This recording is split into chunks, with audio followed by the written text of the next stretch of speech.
everyone, and welcome to BookTrib's 15 Minutes with, a Merrill Moss Media production. Today, we are thrilled to welcome New York Times and USA Today best-selling author, Cathy McDavid.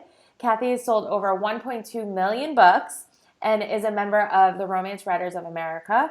She is not stopping anytime soon.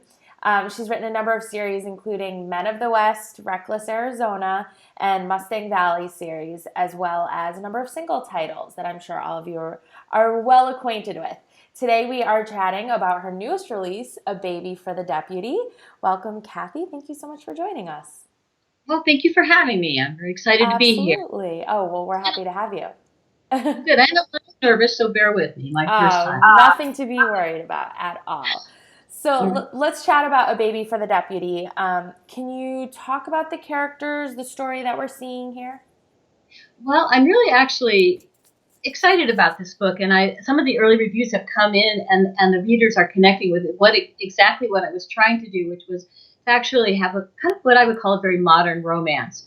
And that was my thought when I wrote the words, and that's been the actual words of a few of the reviewers. So it's really nice, where I have a couple who, for different reasons, weren't ready to go into a relationship, so they decided to just, hook up every couple weeks. I hate to use that term, but, that's what they do.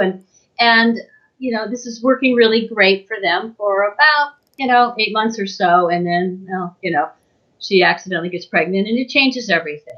And he has a lot of emotional baggage, and I love writing characters with lots of emotional baggage. That's no reflection on my real life. I have a terrifically fantastic real life. In fact, I'm a newlywed, if you want to put that in there. Congratulations. I just got married in December. But I do like to have a lot of emotional aspects to my story. I feel like I have a lot of character-driven stories. And so anyway, they're both dealing with a lot of emotional issues, and makes it a little hard to just say, hey, let's just get married. You're having a baby. So they got to work through a lot of things. This has a slight suspense element to it. I enjoy writing that too. I've done a number of books with a little bit of suspense. And so they have modern day horse wrestling, which they really do. I researched that, read about it, got the idea. Okay.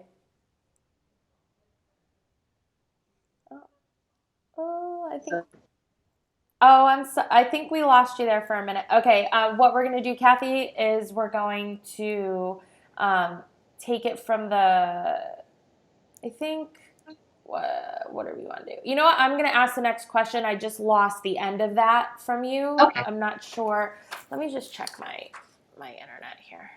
Okay, it looks like it's okay. All right, so we'll edit this out, and then we'll piece together the next question. Okay. Okay, so that's fun.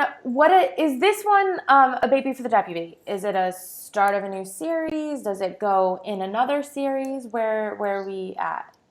The actual answer to that is both, because this is book 9 in what will be a 12-book series, but they're kind of smaller series incorporated. So it's actually book 1 of 3 books that are connected, but the whole Mustang Valley is going to be 11 books altogether. Wow. But I know. I didn't intend to write another Mustang Valley series, but my editor said, why not? So I did. Okay. Anyway, I've got 2 more coming out after that. And it may be the end of the series. It may not. We'll see how that goes. Oh, well, that's exciting. How do you write?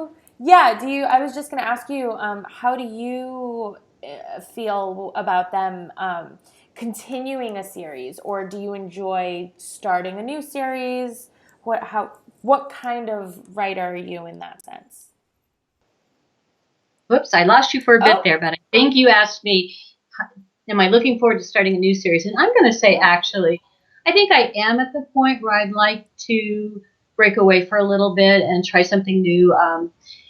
After this 3rd book, I will be, when I turn this in April, I'll be what I call unemployed, which means I have to come up with a new proposal, and I'm going to go in a little bit somewhat of a different direction then, I think, just for a change of pace. You got to try new things. I also have a novella that'll be coming out in June. That's a completely new thing for me too. So that's exciting too. Yeah, I'm going to be writing that really fast and doing that, and that's part of something called Rodeo Nights, which is, again, with a little suspense element. So it's kind of a different project for me. So I'm really looking forward to that one too.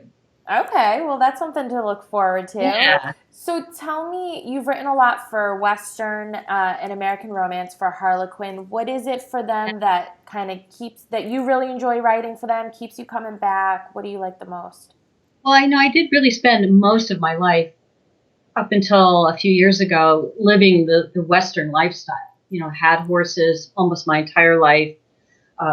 You know, rode horses in horse shows, spent a lot of Mm. time at rodeos. I mean, we owned, I don't know, a dozen horses at any time. So it was a life that I just loved, and Yeah.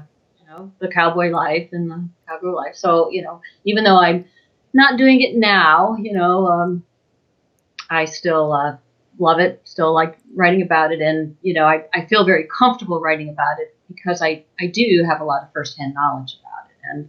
And again, I like getting that kind of feedback from both my editors and readers saying, wow, this feels really realistic as far as the horse and the cowboy and the ranching aspects of it, because I got to live that most of my life.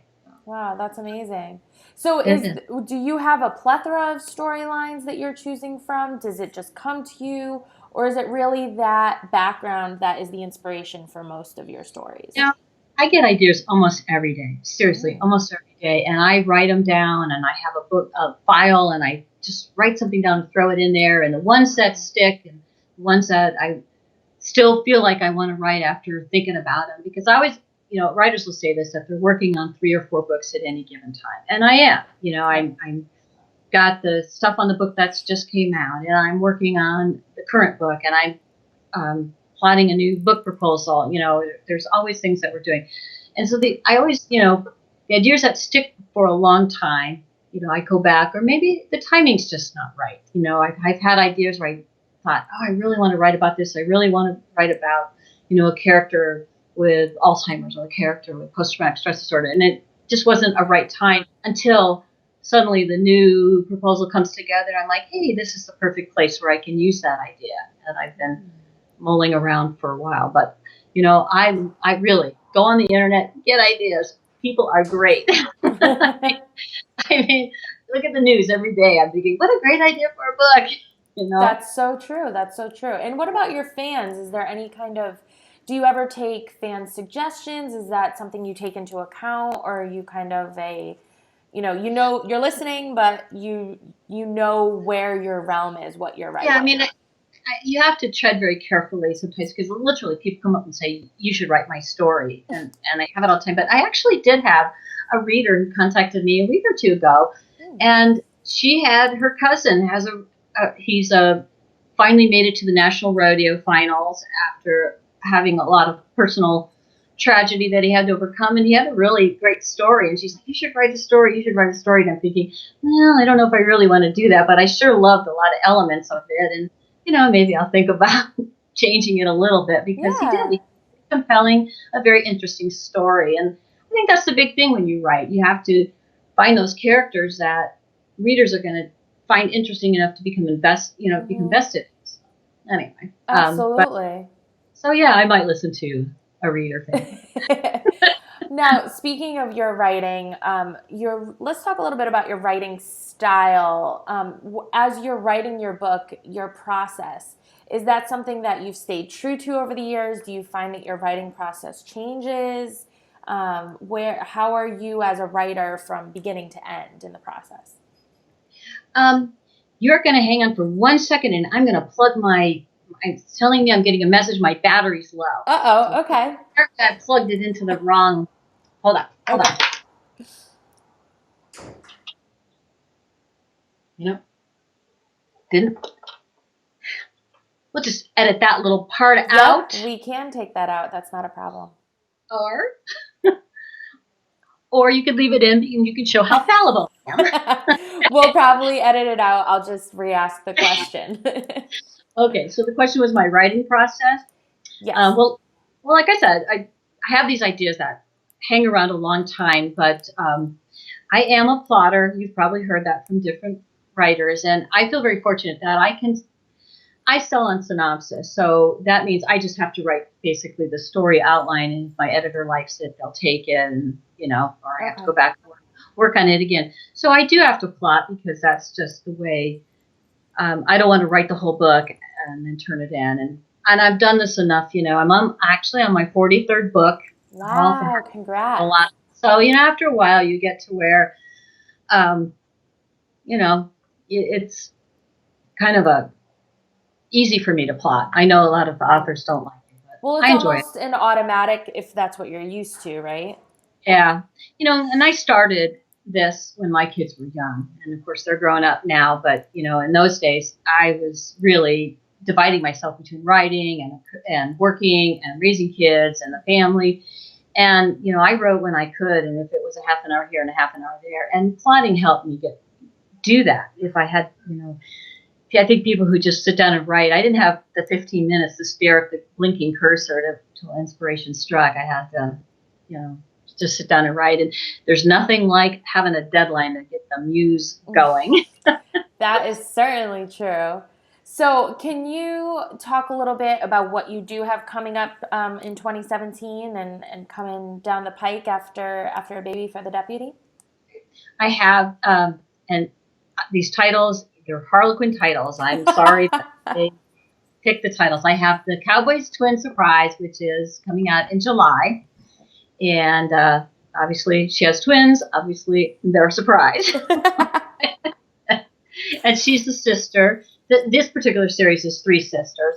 So the thing I really liked a lot about that book was I tried to do something new and different with each book. And in that one, I have quarter horse racing, which is much like thoroughbred horse racing, which most people are familiar with that, the Kentucky Derby and so forth. Right. Thoroughbred racing. But this is quarter horse racing. So I got to research and get a little bit involved in the world of quarter horse racing, which is kind of interesting. So that was something new and different to put in there. Yeah. And then I have a bit of a break because of my surgery. So my next book doesn't come out till January. That's the last one of the series. And that is going to be a Valentine's theme, my very first Valentine's theme book. So, oh, that's exciting. All right. Well, lots to look forward to. Yeah. And my novella is Wild and Reckless. That'll be out June 1st. Okay. So yeah, lots to look forward to. Yeah. Big year, 2017. Yeah. So what about, I like to ask this because you never quite know what's kind of hanging in the wings. Have you ever wanted to try another genre? Is there something else out there that you say, one day, I'll get to that. Maybe I'll try my hand at it. Of course. There was an author one time, and she called it the Sunday book, which I thought that was a really good expression. And that's the book you work on your paying stuff and your where you're making your money. And this is a business. It's we all have a job, and my job is writing, and I treat it like a business, and it is a business, But that Sunday, you're going to take that one day, and you're going to work on that book that maybe you've been wanting to, and it's maybe very different. So yes, I have several Sunday books, and I have one I'd really like to do.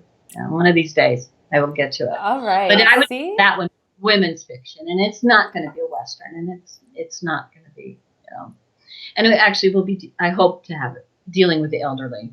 Oh, okay. Wow. It's something very different. Sounds good. Well, yeah. Make it less of a Sunday book and more of an everyday book. Why not, right? I got to work on that. So with so many books that you do have, I really like to ask the Harlequin authors this because you guys do have such a plethora of characters and series and storylines. How do you keep it straight? Do you have notes that you go back to check for like eye color or heritage? How do you keep it all straight?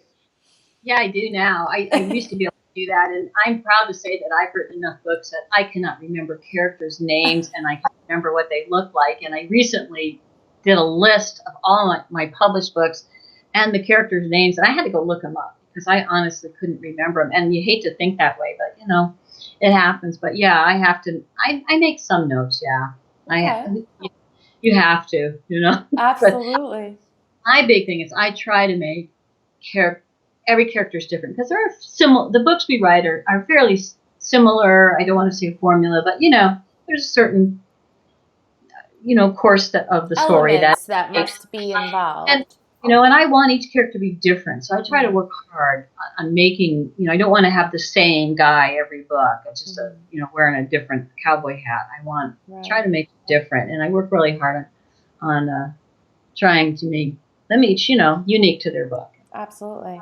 So what about you as a reader? We've talked a lot about you as a writer, but as a reader, do you have certain things you like to read? Is it in the same genre? Are you totally out of the box? Where are you in that? Very eclectic. I mean, I loved romance. Before I started writing, I would have said that, 90% of what I read was romance. I just absolutely loved it, which is why I started writing it, and I still love it. But now, for a long time now, I read some romance, that's true, but I read a lot of different things. I read, mysteries, I read women's fiction, I read nonfiction, I just I'm really eclectic in my tastes, and I think that helps as a writer. I think we need to look at different kinds of writers because you can learn a lot. I enjoy young adult books too, and there's if I felt like if I just read romance, then maybe I would, be in too small of a bubble. Yeah, absolutely. Really rounds you out too as an author. Yeah, I love that. Well, congratulations on the release of A Baby for the Deputy, and we're all very excited to read it. We can't wait. And I hope maybe, moving forward, we can chat again about one of your next books coming out. That would be fun. Absolutely. I would love to. Thank you so much for having me. I really appreciate it. Absolutely. Okay. It's been a blast. And thank you, everyone, for watching. Bye. Okay. Bye-bye.